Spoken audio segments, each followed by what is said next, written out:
Social Studies 20-1, source number one, theme of the week is going to be foreign policy of the interwar years. So there you go. Give you a few seconds to mull it over and then we'll get into it.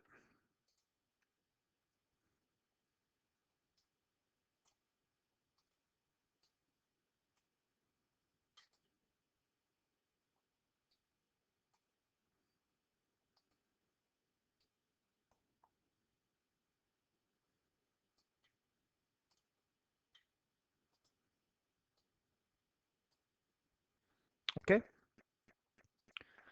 So, quote from Adolf Hitler, and right away that should conjure uh, a more specific focus and frame of reference for the source.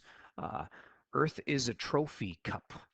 By that, I think you would want to refer to victory, expansion, possession of other territories, resources, and so on. So by calling it a trophy cup, the insinuation is there's going to be a war, there's going to be a conflict, and the stronger people, stronger countries are going to come out on top and win the conflict, and they will inherit their trophy, which is other people's territory, land, resources, etc.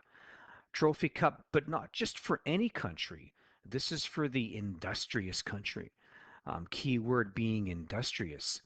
I think what he's getting at there would be an industrious country would be one that is very innovative, one that is creative, a country that is really hardworking and is able to build a stronger military, expand and conquer other peoples and countries so they can win the trophy cup. And then he justifies, he rationalizes the sentence by saying, this is only done in the service of natural selection. So you get a very Darwinian viewpoint of people and the earth. Only the strong should survive. The strong should conquer the weak. And so this is only, nature taking nature's course.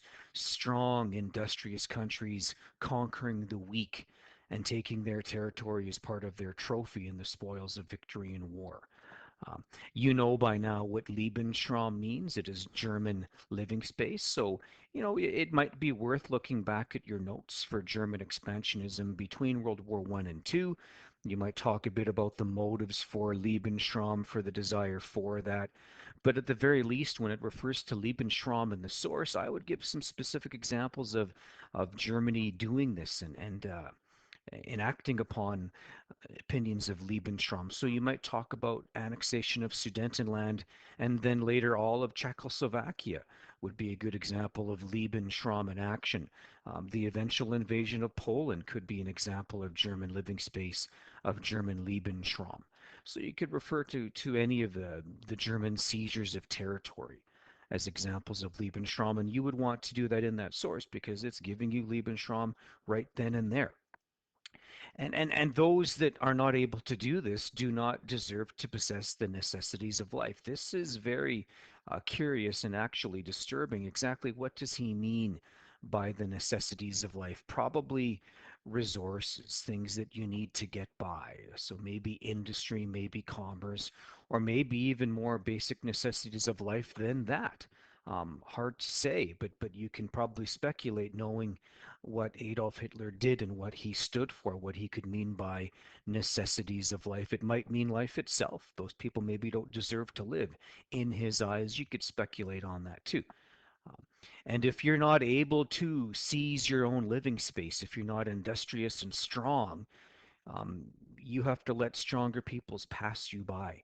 In other words, you need to be a passive observer of history as other countries take territory from you because you're not strong enough on your own to take it and defend it. That's probably as far as I would go in terms of the interpretation of the source.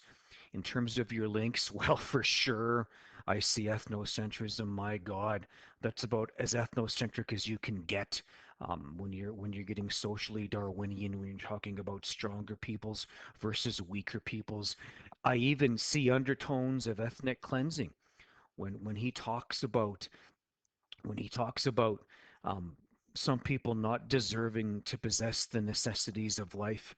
Maybe he means life itself, and that would be, kind of the formula for what could be an ethnic cleansing down the road. You probably know enough about the Holocaust already that you could talk about that too. For sure, I see foreign policy in terms of expansionism. I mean, that is a quote that is defending expansionism, it's rationalizing expansionism, and for sure the whole quote is a good, hard, fast example of ultranationalism. Putting your country above others, but not only that, imposing your country on others, which is ultranationalism. In the quote, well, it is a direct quote, an honest quote from Adolf Hitler. So he is embracing nationalism, national interests. Um, it's an embracement of ultranationalism, a defense of ultranationalism, and there is no doubt about that. And again, we've already done step four. If you can connect it to the Sudetenland and Czechoslovakia, maybe even the Holocaust, if you know enough about it, probably you do, you would be talking about step four, direct historical events that exemplify the source in action. So there you go. That is source number one. I think we did a pretty good job on that. Stay tuned for source number two. Should be coming up tomorrow. Have a good day.